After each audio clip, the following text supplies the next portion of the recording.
मो हजबैंड को सह झगड़ा होता तो मु जन को भल पाऊली तो पलि जाइली 5 दिन रही सी मना कर चिन्ह पड़े एमती इंस्टार मुझे न्याय चाहूँ ना सी तो मत ने तो मो स्वामी सहित झगड़ा होता तेणु मु आउ जनक सहित पलि जाइली मु तांको सहित 5 दिन रहिली एवं से मते 5 दिन धरी निर्दम शारीरिक संपर्क रखिला किंतु से एबे कहूछि मु तुमको रखिबिनी। हाँ आज्ञा एमती किछि घटना घटिछि एही महिलांको सहित आपण मान टिक सुनि नियंतु एही महिला जनक कोन कहउछंती। मो हजबैंड को सह झगड़ा होता तो मु जन को भल पाऊली तो पलि जाइली 5 दिन रही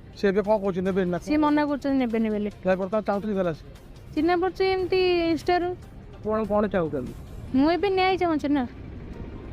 महिला को कहवा अनुसार मो स्वामी सहित दिने झगड़ा होता तो मु आउ जने युवक को इंस्टाग्राम रो भल पाउतिली तांको सहित मु पलि गली से मते बाहाइबी बोली मिछर प्रतिश्रुति देई मो सहित 5 दिन धरी निर्दम शारीरिक संपर्क रखिला आउ से एबे कहूछि मु तुमको रखिबिनी। आपण माने कमेंट माध्यम रे कमेंट करंतु